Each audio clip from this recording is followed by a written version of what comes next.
the audio, you may want to go ahead and close those other applications down. And if you have any questions regarding today's webinar, feel free to reach out to your SilverOak advisor.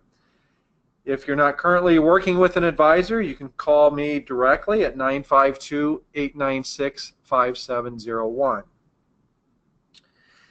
And of course, I want to thank Jonathan, you, and the rest of the SilverOak team for putting this material together. I know it is quite a endeavor every quarter to get the data in a timely fashion and also to put it in a format that we can present. So thank you for everybody involved in that and on the technical side in making it possible as well.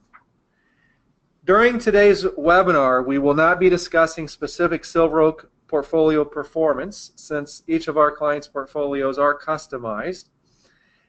However, all of our customized performance reports for quarter end have been sent out, and hopefully everybody's had a chance to review those. If you have any questions, certainly feel free to call your SilverOak advisor.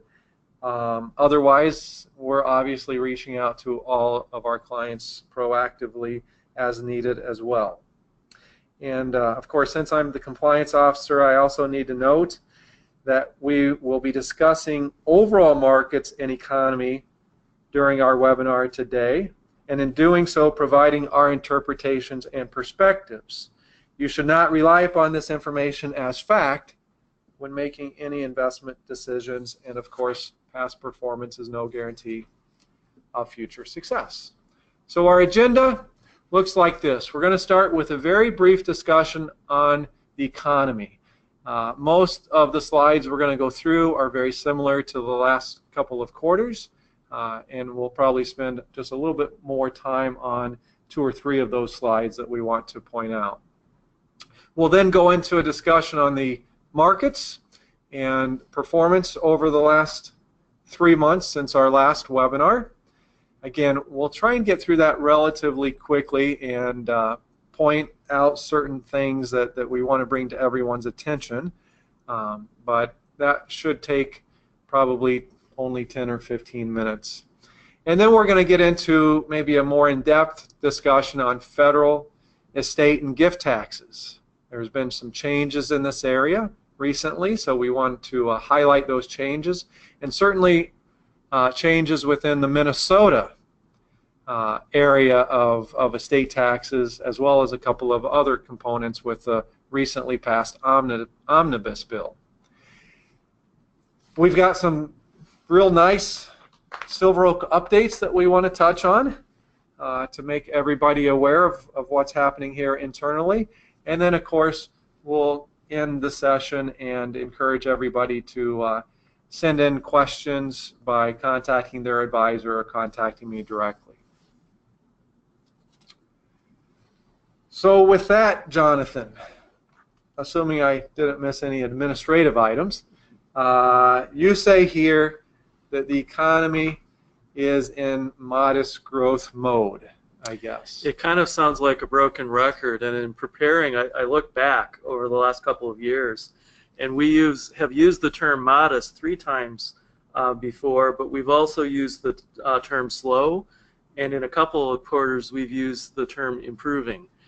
Needless to say, we are kind of in that 2% growth environment, which we kind of think of as modest. And that's pretty much been the case, you say, over the last 3 years, but really since the Great Recession, probably. Yeah, we just didn't see, the large growth rates that we saw historically in other recoveries.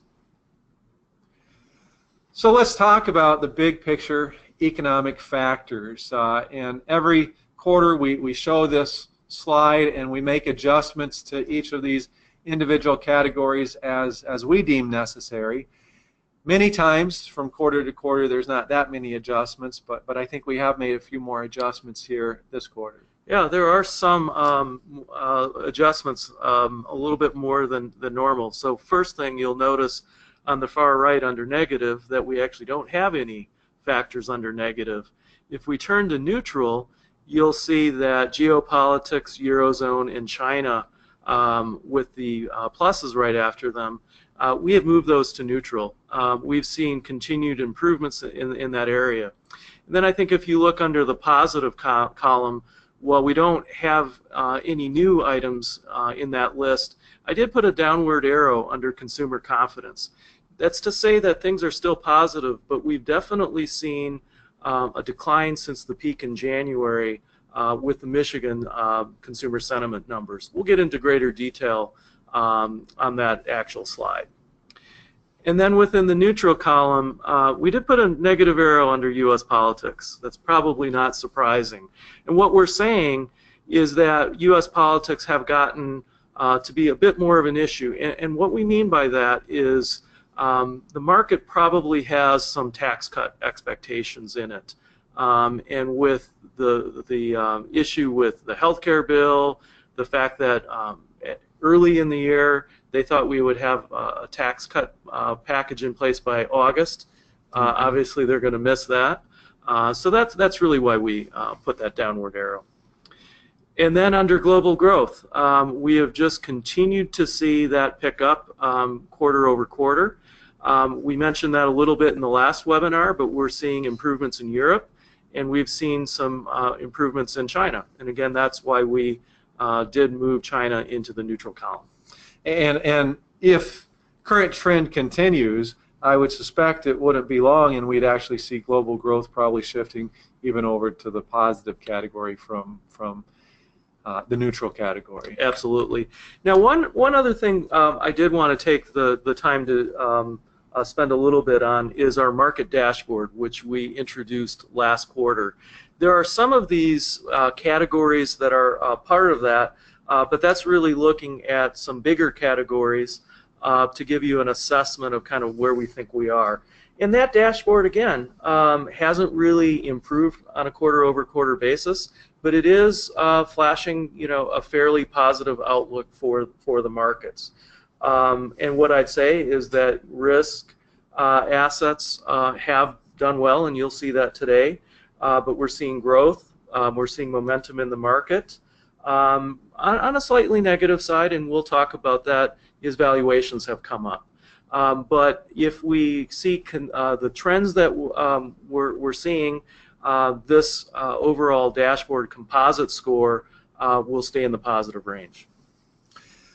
So before we flip over to the one slide, I just will make note that just looking back anecdotally over the years, as we start getting all of this shifting so positive, especially since much of this is backward looking, it always does make me a little bit more cautious on what the future has to offer, because I guess I maybe tend to be a bit of a contrarian. I'm with you there. And certainly when we talk a little bit later about valuation, we'll kind of talk about that in greater detail. Okay. So let's quickly go through a couple of these other economic slides that we try and touch on each quarter. Well, the first estimate for second quarter GDP just came in this morning, and it's being estimated at a 2.6% growth rate. That's an increase from the 1.2% that we saw in the first quarter. What we're seeing is inventories have fallen a little less than originally expected. We're seeing an increase in consumer spending, but part of this also is an increase in federal spending. We continue to see an improvement in manufacturing activity. We did have kind of been in this trend since the end of 2015. The PMI just came in at 57.8. That was a big month-over-month number over May, which had been down. But we're seeing growth in 15 of 18 industries, and more importantly, we're also seeing strength in new orders. Job growth has been kind of up and down this year, but we did get a nice increase in June, 222,000 new jobs. The unemployment rate has changed little this year. It's at 4.4%. But what we're seeing is that employment growth has been averaging 180,000 over the last 6 months. But when you look at the last 3 months, that average has actually increased to 194,000. So I would just essentially say that we're kind of at that pace, kind of at this level. Sure. Looking at the leading indicators, that's an area where we did see some acceleration this year, and that new trend has continued. June LEI did increase by 0.6%. 8 of the 10 indicators were positive, and we've seen strength in building permits after several months of weakness. And what we've seen over the last 6 months is that it's increased at an annual growth rate of 2.5%, and that is an improvement over the 1.5% we saw in the last 6 months of 2016. So when we get to this slide on the big earnings ramp that's expected, you did mention briefly that valuations were high, and I think we're going to touch on that a little bit later. And a lot of that's driven off of these expectations here, correct? Absolutely. So one of the things you'll see on this graph on the far right is in blue kind of the actual numbers. And they've been improving, and certainly when you look at the first quarter numbers, they're up a little bit from the fourth quarter, but they're actually up a lot versus the first quarter of last year. But there are very high expectations for the second, third, and fourth quarter, and with the valuation in the markets coming up, we really need to see those numbers come through. Sure. Well, we talked a little bit about consumer sentiment, which had the negative red arrow. That has been coming down, and so we did see that come down again in July, and that's been the general trend since January, where we kind of saw a big spike after the end of the election. And really what we're seeing is that sentiment is still positive, but maybe it's not as euphoric as it was. And I think part of that is that there was that thought that we could hit 3% growth at some point later this year into next year. And I think that thought is being ratcheted down. And again, as I mentioned, we've been really growing at about a 2.1% growth rate on average over the last 3 to 5 years. And I think that reality has set in. Now, on the other hand, though, the Conference Board also has a sentiment indicator. It's not as widely used as the Michigan consumer sentiment, but that number in July actually did spike up by almost 4 percentage points and is at the second highest reading in 16 years. So I think there's a lot of movement going on in consumer sentiment. And one of the things we'll want to watch is what's actually going on in retail spending. And we actually have a chart where we'll talk about that. And we've talked about the small business confidence really during this entire recovery since 2009, which has been lagging except for after the election. And again, I think a lot of that was this idea that we'd get business tax cuts. And again, because of the pace of legislation, that has not happened. And you'll see in kind of with that circle on the far right that number is coming down. It's still a very good number, but I do think businesses are starting to rationalize their expectations about tax rates and what growth will be. Well, I think a lot of small businesses were also looking for reform in the health bill. Absolutely. And that continues to be delayed, as you mentioned earlier. So one thing we haven't touched much on in the last couple of quarters anyway is drilling down into the consumer, because the consumer obviously makes up a huge percentage of the GDP, the vast majority of GDP. So you put some information together for us to review here and just kind of highlighting how the consumer is doing. And we want to do that because the reality is consumer spending does make up 70% of U.S. GDP. So on the graph on the left, you're looking at really two items, personal income and then actually spending. And you'll see essentially with this recovery, it's been kind of rising kind of at a moderate rate. If you look on the right, looking at U.S. retail sales, which goes back just a little bit longer because we wanted to show you kind of that level before the Great Recession, then you'll see that consumer spending really did come down quite a bit in that recession and then has been increasing since then. And so when you read the headlines, while this recovery has been slow, we really have seen increases on a real basis in retail sales. Yeah, and one thing I was going to point out, Jonathan, is when I first saw this chart, it kind of was a flashback to 2008 in a sense that I remember in 2008 everybody talking about how the consumer was going to change their behavior, and the recession was so deep and it was so such a movement that now we weren't going to spend like we had, and the consumers wouldn't account for the 70% of GDP, so we wouldn't get even 2% growth. And yet here we see it was pretty short-lived, and everybody did come back with normal spending patterns, if not, as we see here, maybe spending even more. Mm-hmm. Very interesting. And then what's interesting about that is, so while spending has picked up, we're also seeing that household net worth has increased. You'll kind of see it went down and then has, again, reached record levels. But on the right, you'll see that basically consumer debt outstanding has come down, even with the retail spending pickup. Mm-hmm. And the one chart I didn't include, but I'll mention, is the savings rate, and that is averaging right now at about 3.5%, and that's well above the lows we saw back in the mid-90s. It's a little bit less than it was a couple of years ago, and we've seen that pickup in spending, but the consumer has made improvements as well. Sure. Well, we got kind of a balanced mix there of economic data, but I would say generally positive, just kind of that slow growth or the modest growth as we indicated in the beginning of that discussion. So let's talk about how that then has impacted the equity markets, because really the equity markets are everything but slow or modest growth.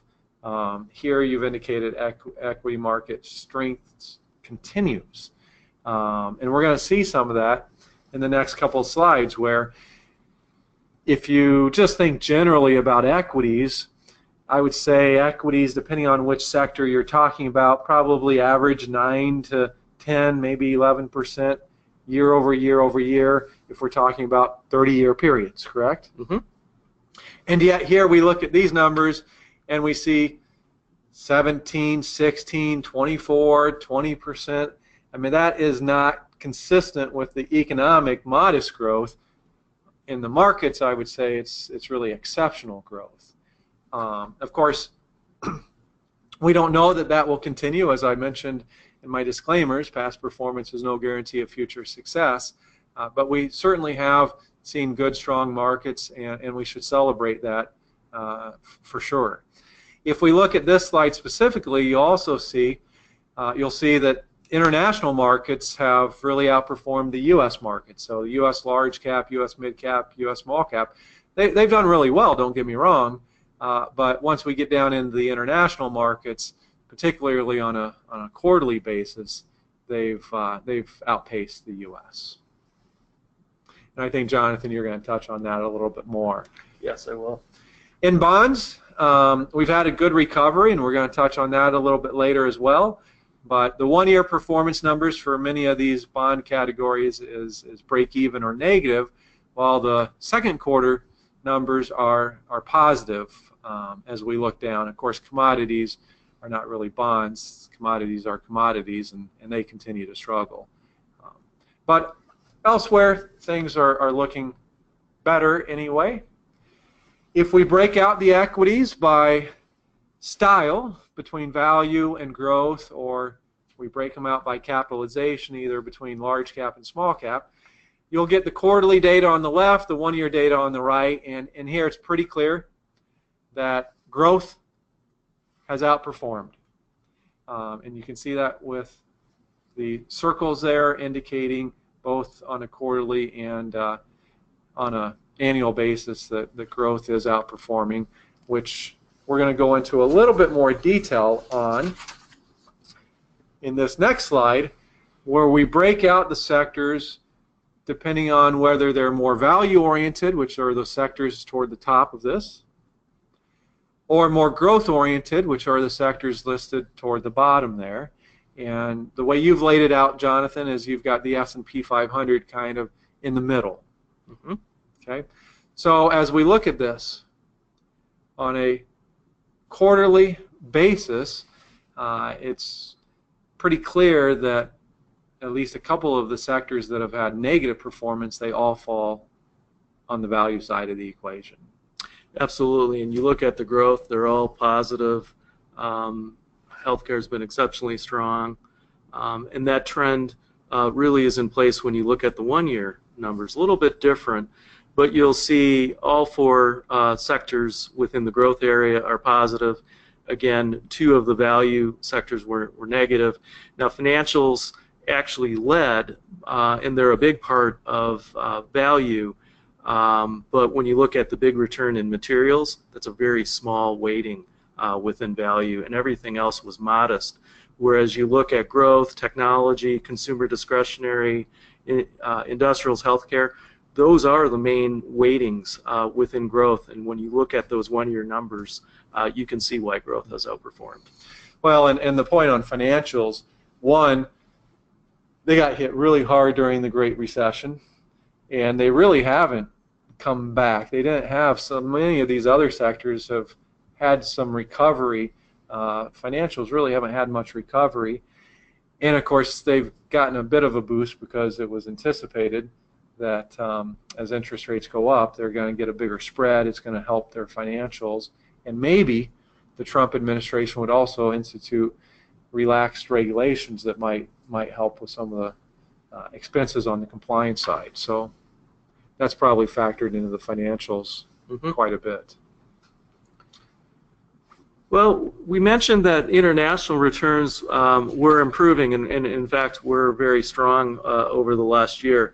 And here we're looking at Q2, and what you'll see is that we've seen pretty broad-based strength. To the left are really kind of more of the emerging market areas, and to the right are more developed markets. Now, Latin America was down, and a lot of that has been driven by Brazil.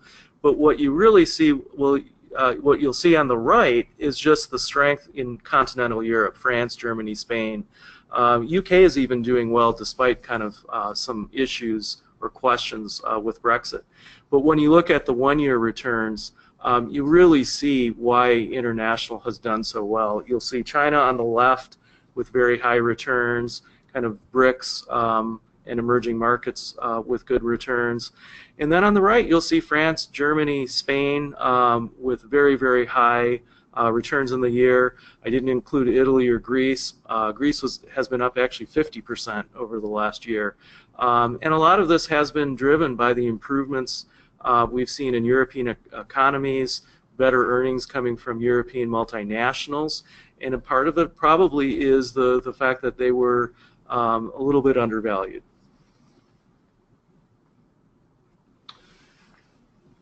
So I mentioned the bond recovery briefly. Let's talk a little bit more details about that, if you don't mind. So looking at Q2 returns, you'll see generally modest recoveries in bonds. Now, TIPS were down a little bit, and that had to do with inflation expectations.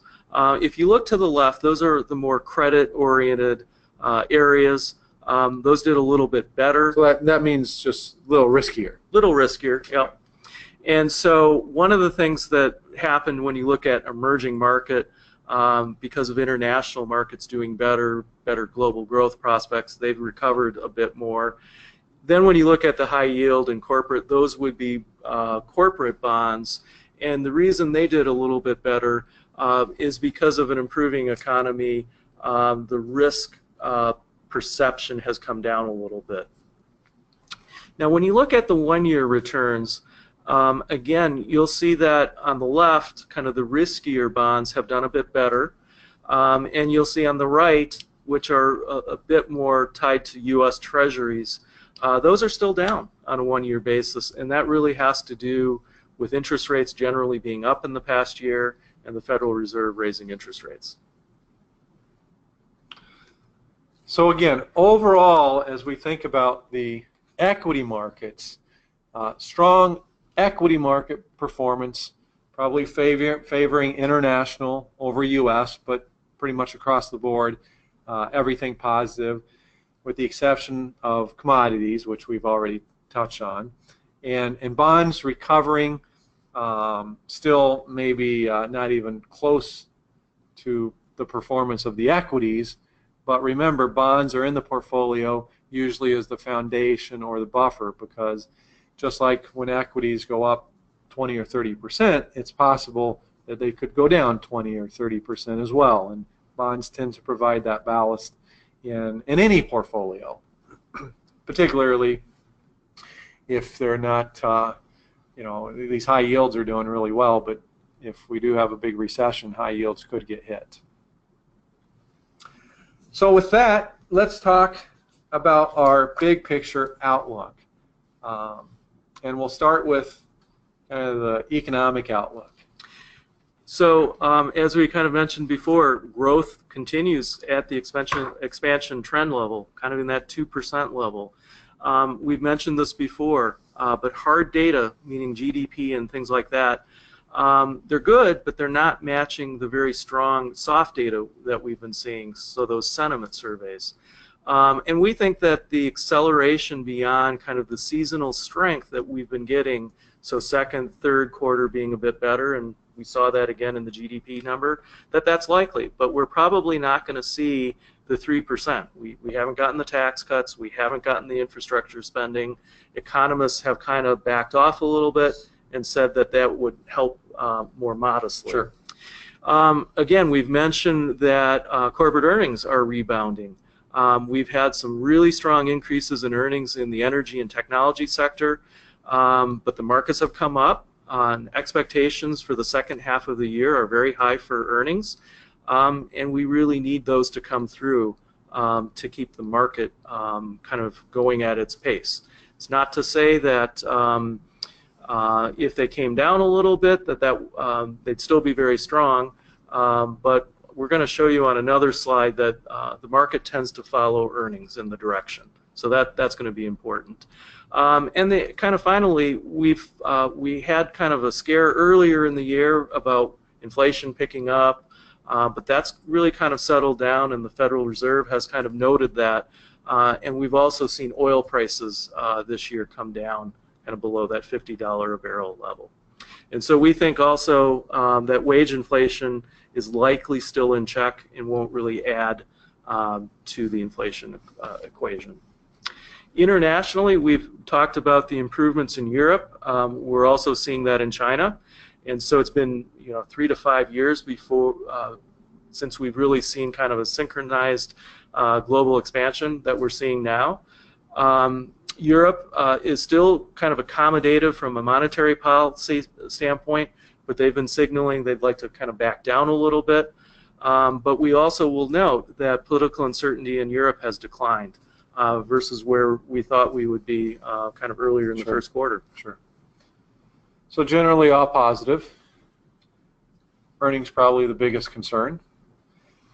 That gets us to our outlook for the equity markets, because obviously you mentioned that the markets tend to follow earnings. So yes, if earnings come through, then the market probably has some upside. Again, with the synchronized global recovery, we do think that that's likely to continue to fuel good, strong international returns. We haven't mentioned this, but volatility in the markets currently is very low, and that will likely rise at some point. We don't know the timing or what would cause it. It could be a geopolitical wildcard event, lack of legislative progress in the U.S., or maybe the Fed does tighten a little bit more aggressively than they should. So with that, we would say that maintaining a diversified mix continues to be important. If we see earnings not meet expectations, if we see volatility pick up, we don't know which sector will hold up better or which sectors might get hit a bit more. So keeping that mix is important. We do think that internationals do offer a compelling valuation still, even despite the recent returns, and that they're seeing improving fundamentals. And we also believe that real assets do offer protection in the portfolio. Now, commodities have been down due to oil prices, and we've talked about inflation being more modest. But when you get later in a cycle, you sometimes have those surprises, and it would be a small part of the portfolio, but we still think it still is important when you think of having a diversified portfolio. And I know we've mentioned it a couple times about earnings, but it is interesting to see, looking at the current PE, which is price to earnings, looking at the current PE as a percentage of the 15-year average PE. I mean, this is basically saying valuations are looking a little high. Yeah, when you look at that 15-year average, definitely. Now, if you look at where the markets are versus next year's earnings expectations, which again we said are fairly high in expectations, the markets are just a little bit overvalued versus kind of that average 16 PE. They're at 17.5. But you put the two together, it again suggests that we need the earnings to continue to go in the same direction they've been going to really fuel more market upside. Sure. And we've kind of hinted at this, but we wanted to show you, and on this chart we're plotting the market relative to the earnings. And we're not trying to say that there's an exact match, but a couple things. You'll notice that earnings were down in 2002, and markets were generally down in those years. Again in 2008.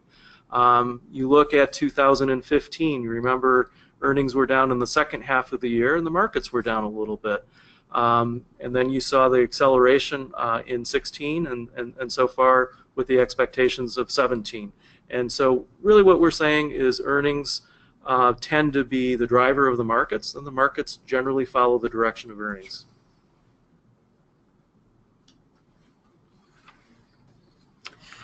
And we talked about low volatility again. We wanted to show this chart again. Shannon's colorblind, so he can't see all the colors. But it is one of my favorite charts, though. Yes, yes. And so we wanted to add that back in because, again, we don't know when we'll see higher volatility, and we don't know what will do well in that. And really what this shows is that in any given year, you really don't know. So the way this is laid out, in case there's participants on the webinar that haven't seen this in prior webinars, it's obviously laid out in a columnar fashion. Every year is a different column. At the top of the column is the best asset class for the year. At the bottom is the worst. And each asset class is color-coded. So I have somewhat memorized that commodities are yellow, or at least I think they're yellow. Whereas the asset allocation is a red box. It might be brown. I think it's red. It's closer to brown. Okay, okay, maybe fine. brown. And what that asset allocation box is it's a mix of all the other stuff. And therefore you see the asset allocation's never at the top. It theoretically could never be at the top, the best performing, but it's also never at the bottom, right? Because it's a mix of all of these different types of investments. And the point that you're making, Jonathan, is that if you look across the top, although real estate has done quite well since the Great Recession, that not every single year has it been at the top. And frankly, if we added another decade of information, you would see that in that decade, many times real estate would have been at the bottom. And we can't guess which one's going to be at the top next year and which one's going to be at the bottom next year. And so if you look at 2016, one of the bottom performers was international, and yet when you look at year-to-date, it's the second best performing class. Well, in emerging markets, the best, which is basically international, but right. Just not as developed. And I remember, Jonathan, in 2016, having conversations with clients about should they still have international exposure, because look, 2016, it was the worst asset class. In 2015, it wasn't the worst, but it still lost money. And in 2014, not only did it lose money, but it was also the worst. other than commodities. So, after a year, it can be uncomfortable. After 2 years, it can get really uncomfortable. And after 3 years, people start saying, well, maybe things have changed forever. And yet we know that not to be the case. So I think with that, whoops. Oh no. I pushed the wrong buttons here. Everybody's going to have to bear with me just 1 second. And let's go here to our fixed income outlook. So bond yields are likely going to remain in the trading range we've seen in the past 6 months, kind of in that kind of low to mid 2.5% level. The Fed, we had said last quarter, was going to likely raise 2 times this year. We've kind of amended that to 1 to 2 times, but they have made statements about lowering the balance sheet, meaning that they'll allow bonds to mature and not repurchase them. Sure. And that will kind of take the foot off the accelerator, so to speak. And we also think that there could be some volatility because we do still have legislative issues, and the bond market has kind of changed its mind at different times this year about growth and tax cuts. And so again, you've hit upon this, but bonds do offer protection when stocks are more volatile. Now, obviously, right now, stocks are doing very well, but they're there kind of as that offset. We also believe in staying diversified. We'll make the point that in this lower interest rate environment, we don't think it's worth buying lower quality bonds to get that yield pickup. And what we're really talking about is that high yield or junk bond area. We're later in the cycle, interest rates are going up, balance sheets are going to matter more, and you just don't get enough to offset that risk. And then we mentioned this last quarter, but municipals still offer attractive taxable equivalent yields. They've had a nice recovery in the quarter, but they still look good. Sure. And the other thing, which we're going to touch on here on this next slide, is global yields, because we do have in most of our portfolios some exposure to bonds outside the U.S. And we're going to see that has really added to performance. Yeah, so on the left side is kind of developed Europe and Japan, which a quarter ago, many of those yields were actually negative. They come up a little bit, but they're still lower than the U.S. But there are actually a lot of countries out there that still have higher yields. So Australia, China, India, Russia, Brazil. But that just highlights why we have a global bond allocation. And those are kind of in developed markets as well as emerging markets. Not a big part of the portfolio, but they offer diversification and higher yields. Well, with that, let's transition our discussion into taxes and go through a brief conversation around federal, estate, and gift taxes. And I should probably note that the next couple slides, we're going to be focusing on the federal estate and gift tax system, not on state estate taxes. Before we get into the details, let's just talk about the history of estate and gift taxes briefly. The modern estate tax system was enacted in 1916. Prior to that, we had various inheritance and stamp taxes, with the precursor to this modern system enacted in 1898 as a legacy tax. But our current system basically started in 1916. We had a big tax act. I don't remember this tax act. I was too young. But it was the Revenue Act of 1924, which then enacted the gift tax, which was later repealed and then reinstated. In 1976, it was a unification of the estate tax with the gift tax, which we'll talk about, but those were unified, so that's an important term to make note of. And the generation skipping tax was enacted so that we couldn't pass all of our estates on to our grandchildren or others further down the line without having some tax implications. This was really meant to keep dynasties from building. And then in 2001, EGTRA was passed, the Economic Growth and Tax Reconciliation Act of 2001. It reduced tax rates on estates, gifts, and the generation skipping tax, and also repealed estate taxes and generation skipping taxes, at least for 2010. Come to find out, it was a single year in which the tax was repealed. Maybe a little bit more complicated than that, but that's a brief summary. I should also note that in all of these tax acts, more was changed than just estate and gift taxes. You know, in EGTRA, we had changes to the child tax credit, to the earned income tax credit, to deductions for education expenses and savings. We had some adjustments to AMT taxes, a reduction of the marriage penalty, phase out of personal exemptions, changes in income tax rates, etc., etc. But we're focusing here on the estate and gift tax.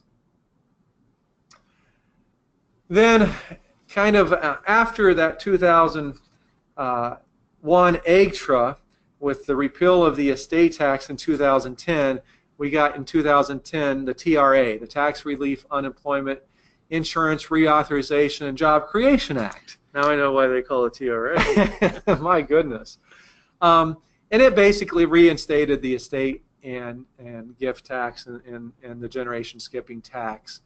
And again, I said it was a little nuanced because in 2010, although the estate tax was repealed, there was some modified carryover basis rules that were reinstated. So a little bit of complication there.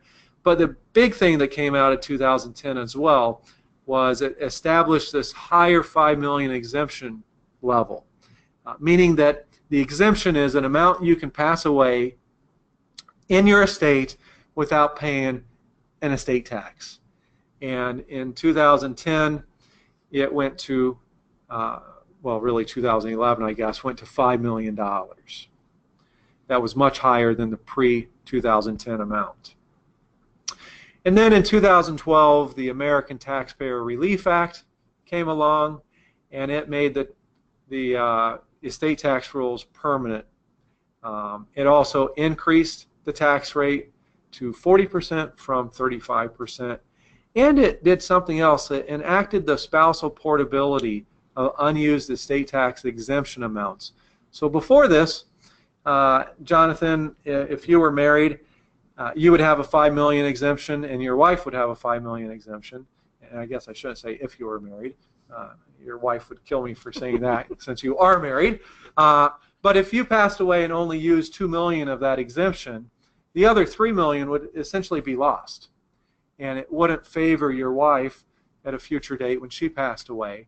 But in 2012, they enacted this portability where any of your unused amount, in my example, the $3 million, could go over to your wife under certain rules, and she would have $8 million, not her only $5 million. So this is, I know, a very brief history, and there are a lot of nuances of estate taxes that we maybe have not covered in great detail, but this will give you a sense as to how it works.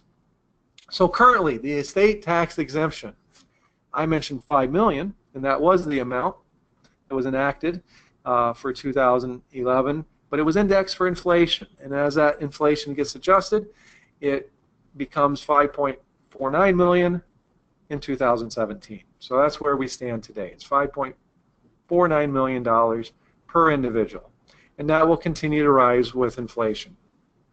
The estate tax rate remains at that 40% level, and we continue to have a unified estate and gift tax system, meaning that if you do no gifting during your lifetime, that $5.49 million is the number, indexed for inflation.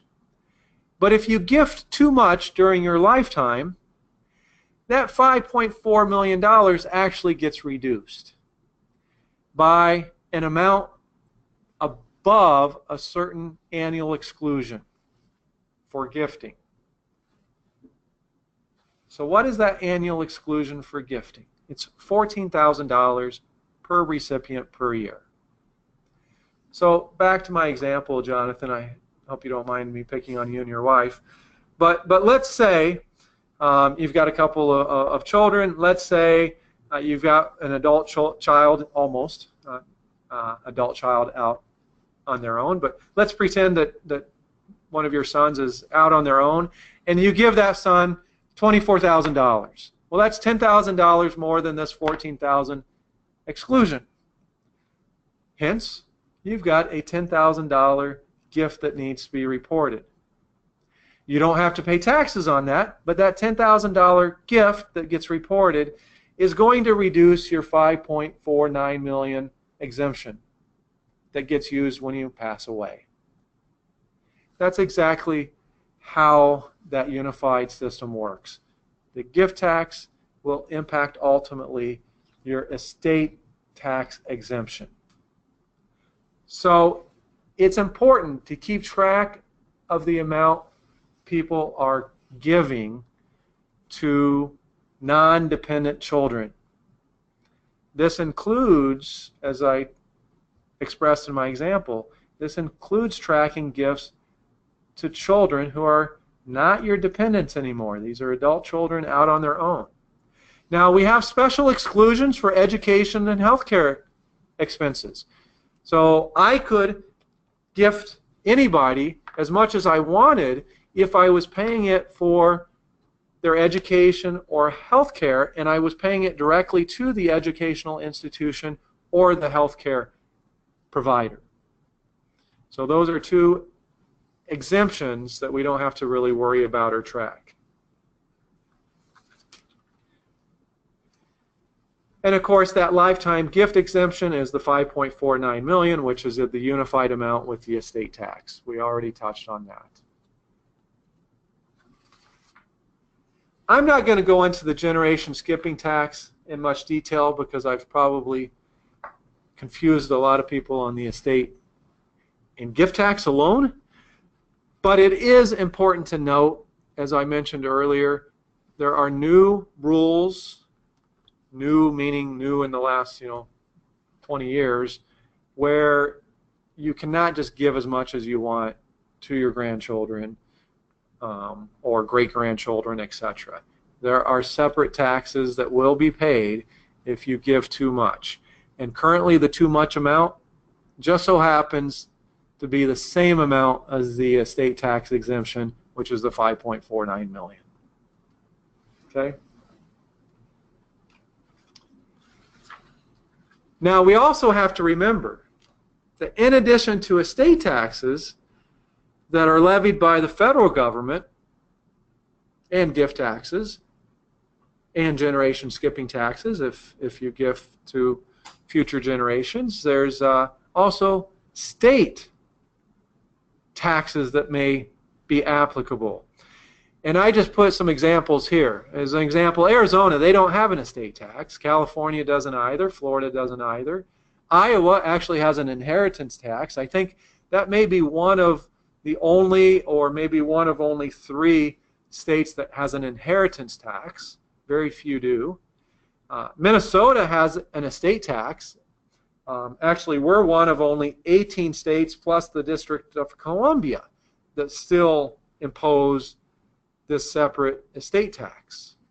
Texas doesn't, Wisconsin doesn't, but unfortunately Minnesota does. So for those of you in Minnesota, these next couple of slides are going to be important. I've got some good news. Minnesota passed and signed, the governor signed the omnibus tax bill at the end of May or beginning of June, and it actually increased our state exemption equivalent. That had been $1 million. It's now going up. It was $1 million pre-2005 and 2015. In 2015, it went to 1.4, then 1.6. This year, it was 1.8. But with this new bill that was passed, it's 2.1. So again, that means in Minnesota, if you pass away with $2.1 million or less in your name, you don't pay a state estate tax. But if it's more than that number, you do. Now, unfortunately, we don't have portability. Unlike the federal system that does, we do not. There were other significant components of this omnibus tax bill that recently passed, though. It wasn't just an increase of our exemption equivalent for estate taxes. There were actually several new items added.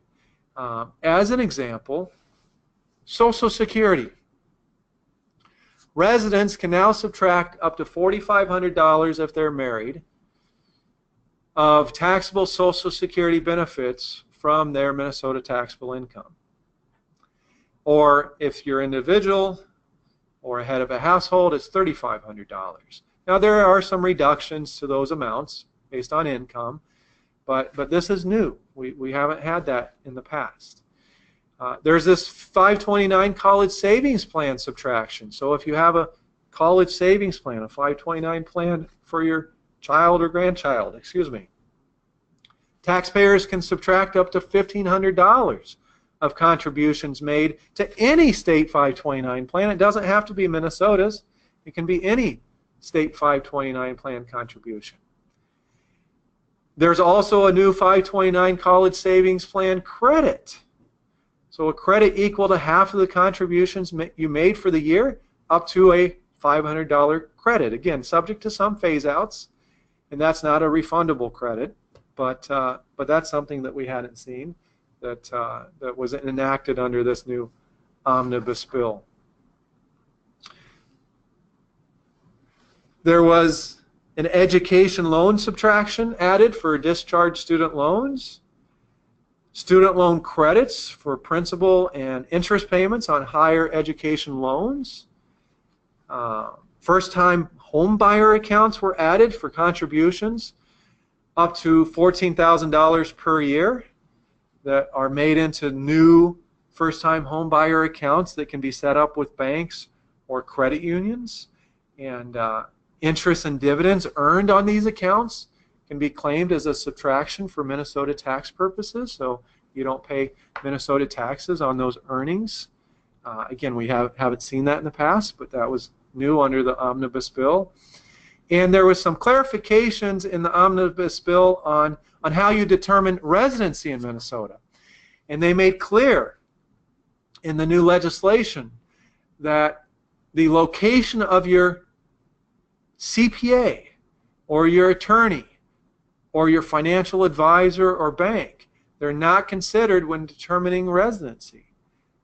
This was some clarifications. There was some confusion before as to whether if you moved to Florida, became a Florida resident, but still worked with advisors in Minnesota, would that work against you in claiming that you had changed residency? And I think there was pretty clear guidance before, but this really makes it absolutely crystal clear that that's not going to negatively impact you. So I think what we want to take away, or want you to take away from this discussion, is that there were quite a few changes with Minnesota taxes here recently. You probably haven't heard of any of these. They're not widely discussed yet in the media, but we should be aware of them, and these are things that we'll be discussing with our clients here over the next 6 months as we end the year and start to plan on the new tax year. With that, we did want to clarify a couple of things on residency, because we've got quite a few clients thinking about changing their residency or have changed their residency, and there's just a lot of misconception about what it takes to break your ties with Minnesota. So generally, Minnesota residency is defined by domicile and or the 183-day rule. So what's domicile? Well, that's basically the place you intend, Jonathan, to make your home permanent and indefinite. There's 26 factors that the Minnesota Department of Revenue uses, including factors that fall within these 5 categories. And you know this probably as well as anybody, Jonathan. But there's various components within each of these 5 categories, these 26 factors. Maybe you want to just list off a couple. Where you attend church, where your professional licenses are, or maybe union membership, where you work, your business relationships, kind of when you have 2 homes, the size and value of your residences can go in there. Where you get your driver's license, where you're voting, and then kind of when you look at that, what you use as your address for legal documents. I mean, that's exactly right. I mean, those are all the things, and those are the things that we try and advise our clients on. But some of them are obvious, right? Change your driver's license. I can't tell you how many times people try and change their residency, and they just think, oh, I just keep it easy and just keep my Minnesota license for some time. Or maybe insurance in Minnesota is cheaper than it is in Florida, so maybe I'll just keep my Minnesota insurance for a period of time. And those are all things that they're not going to be in your favor if the Minnesota Department of Revenue comes knocking on your door saying, why did you change your residency, and prove it. Factors not considered: location of your CPA, attorney, financial advisor, bank. We already touched on that. And very, very specifically, location of charities you make donations to. Now, under the 183-day rule, you are considered a Minnesota resident if you meet the following 2 conditions. You spend 183 days in Minnesota during the year, and part days count. They count as full days. And you or your spouse rent, own, maintain, or occupy a residency in Minnesota. You're going to be a Minnesota resident. Now, if you meet the first condition, the 183-day rule, but the second condition applies only for part of the year, not the full year, then you're a part-year resident. It's pretty much that easy. Now, remember, even non-residents have to file income tax returns for income earned in Minnesota. So if you earned income in Minnesota, you'll still have to file a Minnesota tax return, unless there's reciprocity, and I'll touch on that. Also remember, and we get this a lot, even if you become a Florida resident, as an example, or an Arizona resident, Florida's probably an easier example because it's a no income tax state, right? That's where everybody goes, no income tax states, maybe Texas too.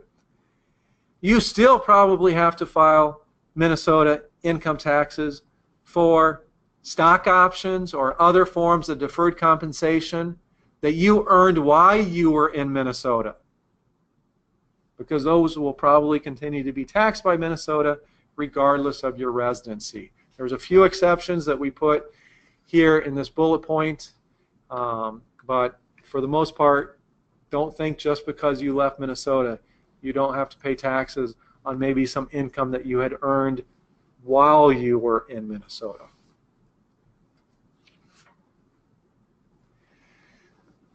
If you want to change residency, it requires both a change of physical presence and an intent to make that presence permanent and indefinite.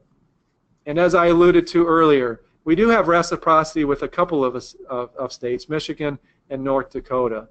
The Michigan one kind of is kind of out there. It's like, why Michigan? But nonetheless, those are the 2 states we currently have reciprocity with. So quickly, our SilverOak updates. Great news, very exciting news, that Emily, our operations manager, will be going on maternity leave in mid-August. So the rest of our team will be filling in.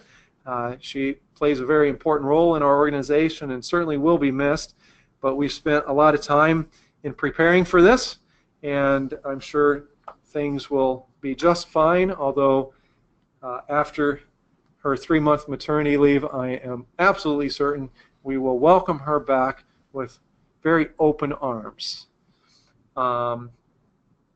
We also are happy to announce we added a new position, Director of Tax Services, and we have hired for this position. The individual will be starting in early August, August 7th, I think. So we'll have more updates on that in our next webinar. Jonathan, I know you've been working hard with our team on different IQs projects, our investment quality scoring system. So our global asset allocation project, we're kind of wrapping that up. We'll have updates on that probably in the next webinar or so. This past quarter, we added 2 additional international investments.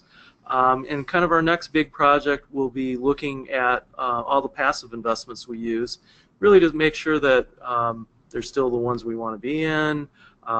They have kind of low costs, and just see if there are other new products that have come out that might fit a little bit better. Sure. And of course, we go through that process when we add these positions, and we monitor them throughout. But it's good to go through and open up the universe again and just say, to your point, has anything new come out that maybe we haven't seen yet? As far as tax planning, we're right in the midst of doing mid-year tax projections, at least for those clients that we do projections for. If you're working with a CPA or accountant and we don't do that for you, I encourage you to reach out to your accountant or CPA and have them run a tax projection for you. If you need information from us to do that, just reach out. We're happy to work with your accountant or CPA. Begin to think about enrollments for 2018 deferred compensation plans. That's going to be coming up. And we're going to be thinking about year-end portfolio adjustments, including tax loss harvesting. That's not too far away, believe it or not. Our website's under construction. Dan on our team's working hard to redo our entire SilverOak website, so we'll be happy to introduce that in the next couple of quarters. And then I'm very happy to announce we were named one of Financial Times' top U.S. investment advisors. So kudos to the entire SilverOak team. Couldn't do it without everybody, and certainly couldn't do it without our clients. So thank you for the opportunity to serve you as well. We're right maybe a minute over our 60-minute deadline, so thank you everybody. If you have questions, reach out to your SilverOak advisor. You can call me with questions. My number is listed here. Otherwise, both Jonathan and I and the rest of the SilverOak team want to thank everybody that joined us today. We really appreciate it and wish you a very happy day.